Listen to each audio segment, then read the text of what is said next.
네, 안녕하세요. 신박사 이사였습니다. 2024년 10월 11일 신박사의 장마감 복귀 방송 하도록 하겠습니다. 오늘 시장은 지수는 지금 마감 시간을 한 6분 정도 남기고 있습니다. 3시 24분 정도 되고 있고요. 시장은 지수는 보합 정도니까요. 큰 변동은 없는 상황이고 하락 종목수가 좀 더 많습니다. 그리고 코스피 쪽에서 5,400억의 순매도, 기관이 2,100억 순매수입니다. 그래서 여념없이 그 반도체 쪽, 특히나 이제 삼성전자에 대한 외국인의 매도는 지속적이다, 이렇게 좀 보면 될 것 같고, 그래서 최근에 시장 흐름은 계속 제가 짚어드리는 부분이지만 그 종목 중심으로 또 업종 중심으로 이제 접근하는 게 핵심이라고 보면 될 것 같고요. 매크로 흐름 환경 자체는 이제 우호적이기 때문에, 증시 이제 우호적이기 때문에 그런 부분에서 종목 특화적인 전략이 중요하다 볼 수 있을 것 같습니다. 지금 바이오 업종에 이제 지금 각도 높이는 상승이 나오기 시작했어요. 예, 이게 굉장히 좀 무서운 패턴이고요. 시세적으로 이제 그 분출 단계로 좀 넘어가는, 이제 메이저들의 매집은 이제 완료됐다는 시그널이고요. 메이저들의 어떤 매집이 이제 마무리됐다는 거는 시세를 좀 분출시킬 수 있는, 어제 이제 리가캠이 이제 시세를 분출할 어떤 명분들을 좀 내주었죠. 예, 그래서 기술 이전이 이제 이게 끝이 아니라, 또 이제 우리가 세론으로 된 게 아니라 그 주가 상승의 어떤 기폭제 역할을 하는 흐름이 됐다는 거는, 이 업종의 주도 업종이 이제 바이오 주도 업종의 시세 분출 단계로 넘어가는 패턴이 전개되기 시작했다, 이렇게 좀 결론적으로 내릴 수가 있는 그런 상황이라고 보면 될 것 같습니다. 그래서 리가켄 바이오 이제 신고가 급등 패턴 나오기 시작하고 있고요. 오늘도 이제 보합으로 시세를 유지하는 어떤 패턴. 또 오늘 이제 가장 핵심적인 거는, 또 종목은 ABL 바이오입니다. ABL 바이오도 이제 역사적 신고가의 흐름을 내는 모습이죠. 오늘 보시면 역사적 신고가를 내어줬죠. 48,000원. 그래서 결국 이제 이 에이빌 바이오도 이제 같이 따라가는 거죠. 예, 업종의 흐름에 같이 편승해서 따라가는 어떤 흐름 구도가 되고 있고, 오늘 15% 급등. 오늘 프로그램으로 130만 주가 아마 이제 500억 이상 찍게 될 것 같은데, 종가로 이제 보면 수급상 외국인들이, 그래서 그만큼 이제 수급을 밀어붙이는 그런 흐름으로 이제 시세 분출 단계로 넘어가는 패턴이 전개되기 시작했다. 지금 어 조금 있으면 이제 아마 상한가 속출하는 흐름들이 이제 전개될 것 같습니다. 바이오는 이제 워낙 그 강력한 투기적인 어떤 수급 수요도 이제 붙어주기 때문에 시세의 가장 극단의 형태인 상한가 형태가 아마 질비하게 나오는 패턴이 될 거고요. 바이오 다행 같은 경우도 이제 신고가 내는 흐름을 전개시키면서 그런 패턴을 만들어줬고, 유한여행 같은 경우도 이제 상한가는 아니지만 20% 상승, 또 연속적으로 또 15%, 20% 상승을 장중에 보여주는 급등주의 어떤 패턴을 보여주고 있습니다. 오늘 SK바이오팜도 그 직전 고점권역을 종가 기준 돌파하죠. 예, 이게 이제 상승 추세를 강화하는 그런 패턴이고, 좀 이따가 이제 리포트들 좀 체크해 드릴 텐데요. 오늘 퓨처캠 방사선 의약품 주도주죠. 요 종목도 신고가 갱신을 계속 하는 흐름을 보여주고 있습니다. 그리고 바이오 업종의 대장주 알테오젠도 이격을 벌리지 않고 상승시키고 있어요. 예. 이런 흐름들은 아직 시세 분출로 넘어간 건 아니기 때문에 굉장히 강력한 상승을 앞두고 있는 가능성이 높고요. 또 한올 바이오파마 같은 경우도 신고가 위치로 지금 가고 있는 패턴을 보여주고 있습니다. 이런 것들은 또 신고가 흐름을 전개시키면 위로 이제 매물대가 없기 때문에 강력한 상승의 파동을 만들 수 있다는 게 중요한 포인트고, 이뮤노반트가 이제 움직이지 않았잖아요. 그렇다면 이제 한국의 이제 바이오 업종이 미국 대비 아웃퍼폼의 흐름으로 넘어간다. 이제 상대적으로 더 강한 어떤 흐름으로 넘어간다고 볼 수 있을 것 같고요. 그래서 한올 바이오파마도 신고가 흐름으로 연결되는 그런 패턴을 보여주고 있습니다. 그리고 그 보시면 셀트리온. 셀트리온이 아직은 시세 분출 아닌데요. 거래도 잠겨 있고 아직 확인하는 과정들이 좀 필요한 걸로 볼 수 있습니다. 이런 것들. 그래서 오늘 삼성바이오로직스도 이제 바이오 헬스케어 업종 전체에 그냥 이제 주도권을 쥐고 있죠. 시총이 제일 커서 21선 재돌파하는 흐름들을 보여주고 있는 모습이고요. ST팜도 21선 돌파 이제 지지하면서 상승 추세를 만들고 있는 패턴을 보여주고 있습니다. 이런 전체적인 상황들, 오늘 그리고 동아 SD 같은 경우도 21선 돌파하는 7.9% 상승의 흐름들을 보여줬습니다. 오늘 이제 바이오 종목들이 신고가 행진을 계속 이어가고 있기 때문에 그쪽으로 비중을 높이는 전략은 뭐 다들 아실 거니까 제가 뭐 두 번 얘기 드리진 않고요. 또 이제 그 테슬라의 테슬라 이제 로보택시가 공개됐어요. 대당 4,040만 원에서 뭔가 좀 실망 매물 이런 것들이 좀 나오는 것 같은데 뭐 정확한 뭐 이유는 모르겠습니다. 뭐 우리가 축축하는 거고요. 일단은 뭐 기대했던 것들이 나와줬고 이런 부분에서 차익 실현의 흐름들이 좀 전개된 게 아닌가 싶습니다. 그래서 테슬라가 무인 택시 신형 전기 승합차를 공개를 했다. 2인승 무인 택시 사이버캣과 최대 20명 타거나 화물 수송할 수 있는 승합차 로보밴을 공개했다. 사이버컵은 4천만 원 정도 27년 이전에 생산에 들어갈 것으로 예상이 되고 있다. 일단 수년 동안 계획했던 완전 자율주행 택시를 선보이는 데 성공한 일론 머스크 테슬라 CEO는 우주복 차림으로 사이버캡에서 내려서 차량들을 소개했으며 내년에는 기존 모델 3로도 캘리포니아와 텍사스 주에서 보존 주자가 없는 완전한 자율주행이 가능할 것이라고 낙관을 했다. 머스크는 이번 사이버캡 공개가 지난 2017년 대중용 모델 3 출시 이후 창사 일의 가장 중요한 순간이라고 강조했다. 머스크는 전기차에 대한 관심이 최근 식고 있고 수익성이 떨어지자 앞으로 테슬라를 점차 로봇과 인공지능 중심으로 경영을 전환한다는 계획이다. 그는 새로운 기술을 통해서 테슬라의 시총이 현재보다 40배인 30조 달러까지 증가될 수 있을 것이라고. 야, 엄청난 자율주행만 성공한다면요 못 갈 건 없죠. 그래서 어쨌든 뭐 지금 자율주행 관련해서 좀 신중함을 이번 행사에서 좀 보였네요. 왜냐면 막 된다 했는데 안 됐잖아요. 네. 로보택시 행사는 장기적인 비전으로 즉시 인도될 수 없고 매출을 늘려줄 수 없을 것이라며 비관적인 시각을 보였다. 뭐 일단 애널리스트들이 그래서 여러 의견들이 있을 수밖에 없고요. 어쨌든 그 선도자의 어떤 위치에 있다는 거는 많은 어떤 난제들도 극복해야 되고 뭐 다양한 어떤 비판도 이제 넘어서야 되고 그런 부분이고요. 일단 로보택시의 어떤 잠재력은 우리가 AI 버금갈 정도이기 때문에 뭐 결국 이제 성공 여부에 따라서 테슬라가 업사이드가 정말 뭐 수십 배까지도 열릴 수 있는 가능성이 충분히 있다라고 보면 될 것 같습니다. 오늘은 뭐 이런 내용이 뭐 차익 실현 빌미 준 것 같은데요. LG엔솔도 3.7% 약세, 포스코 퓨처엠, 에코프로비움도 2%대 약세. 오늘은 워낙 이제 수급적으로도 바이오 쪽으로 이제 거의 집중되는 그런 어떤 흐름을 보였기 때문에 그런 것들이 2차 전지를 좀 더 약세를 만드는 요인이 됐을 거라고 봅니다. 그래서 오늘은 바이오 쪽 핵심적인 어떤 내용들이고요. 어제 그 리포트 이제 리가캠바이오 공시에 대해서 리포트들 나왔습니다. 메리츠 증권이 투자자들과의 약속을 지키는 기업이다. 야, 목표 주가를 이제 17만 원으로 상향을 시켰습니다. 일단 6월 간담회에서 제시했던 패키지 D를 파이프라인 플러스 플랫폼 요걸 이제 성사시켰다.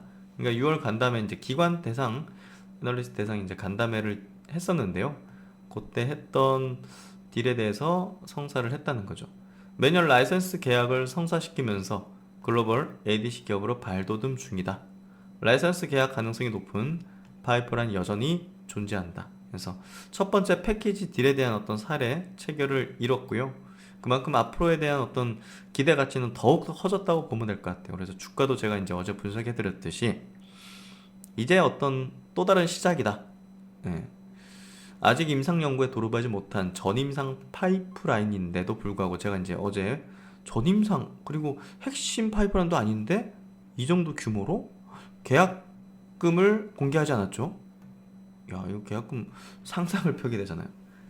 추가적인 어떤 또 계약 협상하고 있는 게 있기 때문에 공개를 안 했을 텐데요. 어쨌든 2019년부터 매년 이제 한 개 이상의 라이선스 계약을 성사를 시키고 있죠. 여러 페이로드 조합 ADC 개발을 암시한 오노 파마 계약에서 상당한 이번에 계약은 의미심장했던 계약이라고 볼 수 있는데요. MMA 페이로드 외 다른 조합의 L1 KAM 타겟 ADC가 개발될 경우 계약 규모가 증가할 가능성이 존재하는 것을 열어놨고요. 현재 전임상에서 연구 결과가 공개된 페이로드는 MMA, PBD, 스티칸이라고 불러야 되나요? 네.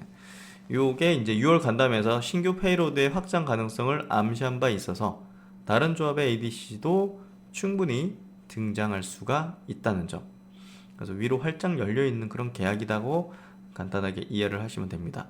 향후 나올 라이선스 계약 또한 패키지 딜 형태로 성사될 가능성이 높아졌다는 거.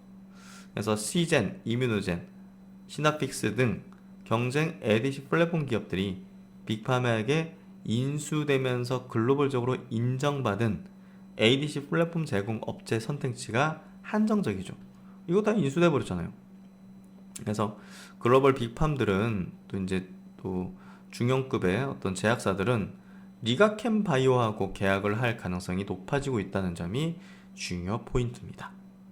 이에 따라서 총 플랫폼 계약 규모의 15%를 반영했던 플랫폼 가치를 30%로 상향 반영하면서 적정 주가를 올린다라고 이야기를 하고 있습니다.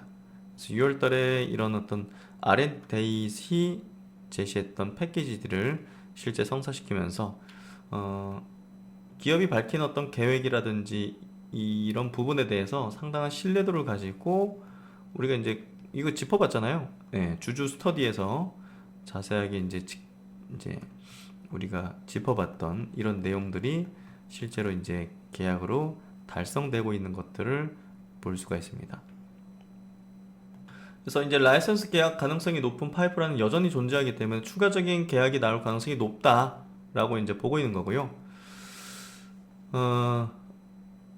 L1202A와 B7-H4를 타겟하는 LCB41A이며 아직 전임상 연구 중에 있다. 전임상 단계들도 이제 계속 팔리는 거니까 패키지 플랫폼 그래서 파이프라인 플랫폼 이렇게 패키지로 하는 이제 딜들이 앞으로도 상당히 많이 나올 걸로 예상이 된다. 현대차 증권에서도 전임상에서 1조 기술 이전이다. 국내 바이오텍의 위대한 한 걸음이다 라고 제목을 달았고요. 전임상 단계 물질이 7억 달러라는 큰 규모의 딜이었고 리가캠바이오 기술력이 다시 한번 증명된 계약이다. 그리고 L1CAM은 세포막에서 발현되는 단백질로 신경세포의 발달 분화에 관여해서 고용암의 10에서 30%가 발현될 것으로 분석되고 있고요. 현재 경쟁사가 없는 퍼스트 인 클래스 타깃 물질로 잠재력이 높게 평가되고 있습니다. 그래서 높은 가치로 가져갔다고 볼 수 있고요. 오노 약품은 모르시는 분도 계신데 면역항암제 옵디보 요걸 개발한 회사예요. 일본 내에서도 9위 규모의 매출을 올리고 있고요. 그래서 항암 분야에서 활발하게 신약을 개발하고 있고 다양한 모달리티로 개발을 하고 있는데요. 여러 고용암에서 발현해 보이는 L1CAM을 현재 사용되는 면역항암제와 개발 중인 표적항암제와의 병용 가능성을 높게 판단한 것으로 분석을 하고 있다는 거죠. 이 점이 결국은 이런 규모의 딜을 가능하게 만들었다고 볼 수 있습니다. 그래서 퍼스트 인 클래스 가능성이 높은 양부를 가져갔다 보시면 될 것 같습니다. 그리고 이제 오늘 가장 핵심적으로 움직였던 시장에서 ABL 바이오 관련해서 이제 유진투자증권 리포팅입니다. 퍼스트 인 클래스의 신약 후보 물질을 보유하고 있다. 우리가 이제 이 ABL 바이오에 대해서는 이중항체 전문 기업이고 최근에는 또 ADC 이중항체 쪽으로 이제 미래 비전을 발표하면서 이쪽에 대한 큰 기대를 가지기 시작했죠. 그래서 이제 결국 이제 그 ADC의 선두주자 또 리가켄바이오의 어떤 이런 좋은 호재들은 후발적으로 또 ABL 바이오의 어떤 신고가까지 이렇게 만들어내는 연결 흐름으로 좀 연결 지어진 것 같고요. 시장에서도 이제 상당한 기대 가치와 또 상장 이후 계속 박스권에만 머물렀던 주가를 이번에 처음으로 신고가의 흐름으로 만드는 기념비적인 어떤 날이었다고 보시면 될 것 같습니다. 그래서 플랫폼 기술을 갖고 있습니다. BBB 셔틀에서 이제 뇌혈관 장벽 투과하는 그런 플랫폼을 가지고서 퍼스트 인 클래스 약물들을 만들고 있고, 여러분도 잘 아시는 그 파킨슨 치료제로 그 사노피 이제 기술 이전한 부분, 이 부분이 이제 매우 이제 중요하고 큰 부분이고, 결국 이제 두 번째 기술 이전 계약 체결이 예상되고 있다는 거, 이 점이 또 글로벌 이중항체 연구개발 기업으로 레벨을 할 것이라는 점이 시장에서도 큰 기대를 지금 받고 있는 부분입니다. 그래서 항암제 영역에서도 그랩바디 T 플랫폼을 통해서 베스트 인 클래스 약물로 나아가는 과정들로 지금 되고 있고요. 임상 단계가 이제 가장 빠르죠. 갖고 있는 것들 중에서 ABL 111 2025년 글로벌 임상 이상 진입 예정이고, 옵티보하고 아까 이제 오노 약품이 만든 거죠. 병용을 하는 걸로 그렇게 되고 있습니다. 그래서 결국 이제 ABL 바이오도 이제 주가 흐름이 같이 업종의 흐름과 같이 편승하는 모습이 되고 있고요. ADC 관련해서도 이제 계속 나오겠죠. 예, 그래서 그런 부분들이 기대 가치를 크게 갖는 부분이고요.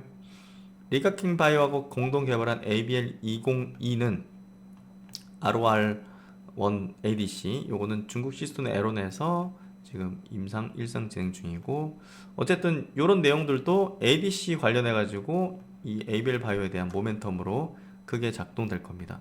하지만 사실 기업 가치 측면에서 그 BBB 셔틀에 대한 기대감이 저는 좀 단기적으로는 더 높다고 보기 때문에 훨씬 더 이 부분에 좀 주목을 해보면서 기대를 해볼 필요가 있다라고 봅니다. 그리고 이제 SK 바이오팜을 좀 많이 강조를 드려왔는데요. SK 바이오팜 같은 경우는 굉장히 좀 안정된 흐름으로 움직여갈 걸로 예상되고 있는 빅바이오텍이죠. 빅바이오텍 신약 개발 업체로서 지금 FDA 약물을 2개나 들고 있고, 지금 추가적으로 계속 개발을 해나가고 있는 과정이 있고요. 무엇보다 이제 SK그룹이란 든든한 후원자 백을 갖고 있기 때문에 앞으로의 어떤 기대 가치는 매우 높을 것으로 판단이 됩니다. 이제 본격적으로 실적적인 성장을 내기 시작하는 단계로 넘어갔고요. 예상되는 실적 보십시오. 한국투자증권입니다. 위혜주 연구위원님이 쓰신 건데요. 올해 이제 5천억, 작년까지는 매출액을 3천억까지 올렸지만 적자였단 말이에요. 근데 올해는 어떻습니까? 영업이 830억, 영업이익 830억 흑자 예상이 되고 있습니다. 내년도 6,800억. 근데 고스란히 보시면 매출액 늘어나는 게 거의 고스란히 영업이익으로도 올라오는 걸 볼 수 있는데요. 그만큼 지금까지는 뭐 영업 인력들 인프라 까는데 돈이 많이 들어갔겠죠. 고정적인 비용도 있을 거고요. 그렇죠. 사람 뽑아놓고 고정적으로 급여 나가잖아요. 근데 이제 그걸 넘어가면 이제 영업 레버리지 효과가 발생하면서 매출액 늘어나는 게 이익단으로 크게 이제 확장됩니다. 그래서 내년도 6,800억에 2천억 정도 영업이익, 내후년도 8천억 매출에 3천억 정도의 영업이익을 예상을 하고 있는데요. 이런 달성 확률은 매우 높아요. 그렇기 때문에 지금 시총 자체가 8조 넘는 수준에서 사실 이제 영업이익에 대한 어떤 늘어나는 어떤 속도가 가시적이라면 밸류에이션을 상당히 매겨줄 수 있는 거죠. 이런 부분들. 이제 제품 하나에 이제 매출 비중이 높다는 건 좀 단점이긴 해요. 그래서 지금 계속 다른 제품들로 늘리고 또 기업 인수를 이제 계속 하는 그런 과정을 통해서 업사이드를 이제 만들려는, 다른 어떤 매출 경로를 만들려는 그런 가치 증진을 만들려는 액션을 취하고 있죠. 특히나 최근에 이제 SK바이오팜은 방사성 의약품 개발 전략을 공개했다는 게 중요한 포인트입니다. 그래서 이쪽 분야에서 이제 뭐 글로벌 탑이 되겠다는 어떤 선언을 한 거고, SK그룹, SK바이오팜은 임상에 대한 성공 확률이 매우 높을 가능성이 높습니다. 이미 이제 방사성에 대한 어떤 원재료에 대한 어떤 공급 루트도 계약을 맺었고요. 그래서 어쨌든 내년 말 한국 및 미국 임상 1상을 이 분야에서도 시작할 계획이라는 거는 일단은 중장기적 성격으로 우리가 이 기업을 바라볼 필요가 있는 포인트다, 이렇게 좀 이해를 하시면 될 것 같습니다. 그래서 SK바이오팜 매우 우호적인 어떤 흐름들 내고 있고요. 오늘 또 중요한 어떤 이슈는 휴젤입니다. 휴젤이 메디톡스하고 소송을 계속 하고 있었는데요. 그 내용이 이제 결국은 휴젤의 소송 을 냈죠. 그래서 이제 어쨌든 승소를 했기 때문에 휴젤이 좀 밸류가 좀 낮게 형성됐던 이유가 이 소송에 대한 리스크 요인이었는데요. 이제 메이저 수급들도 본격적으로 들어올 여지가 높다고 보여져요. 그래서 퍼밸류에이션 자체도 보시면 다소 낮은 수준인데요. 내후년도 13배 정도로 예상이 되고 있어요. 퍼밸류에이션이. 그렇기 때문에 휴젤에 대한 부분은 지금부터 매우 높은 성장에 대한 가시성을 확보한 상태에서 주가적인 측면도 업사이드를 낼 가능성이 높지 않을까 싶습니다. 오늘 음봉으로 밀리긴 했지만요. 이거 잘못 보면 안 되죠. 네, 잘못 보면 안 되죠. 그래서 이 부분들, 미국에 대한 어떤 진출에 대한 이제 가시성과 기대 가치, 이런 것들을 중요하게 봐야 되고요. 파마 리서치 같은 기업도 마찬가지예요. 이거 지금 고점의 형성 패턴 전혀 없죠. 네, 그런 것들이 우리가 이런 기업들을 정확히 바라봐야 되는 그런 이유라고 볼 수 있을 것 같습니다. 그래서 휴젤, 그리고 한올 바이오파머도 최근에 많이 강조를 드리고 있는 거고, 주주 스터디 모임을 통해서도 이제 깊이 있게 스터디를 했죠. 자기가 면역 질환 치료제 쪽에서 베스트 인 클래스의 과정으로 나가고 있는 그런 기업이고요. 최근에 이제 글로벌 그 IB들도 그 미국 파트너사 이뮤노반트의 이제 목표 주가를 다시 또 상향시키는 그런 과정들을 보여주고 있습니다. 그래서 FCRN 요 이제 기전이 자강체에 의한 질병 발병 과정이 명확한 자가 면역 질환에서 가장 촉망받는 기전의 약물이죠. FCRN 저해제가.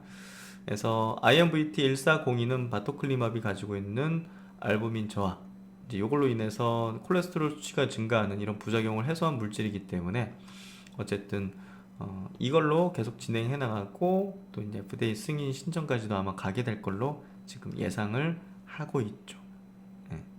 그래서 업사이드에 대한 부분이 굉장히 클 수 있는 그런 기업이라는 측면으로 시장에서도 지금 평가가 되고 있는 그런 부분을 보여주고 있습니다. 그래서 대부분의 지금 유망한 이런 바이오 글로벌 시장에서 엄청난 성과들을 내고 있고 기대 가치를 받는 바이오 기업들은 모조리 다 지금 신고가 위치 흐름으로 전개시키고 있습니다.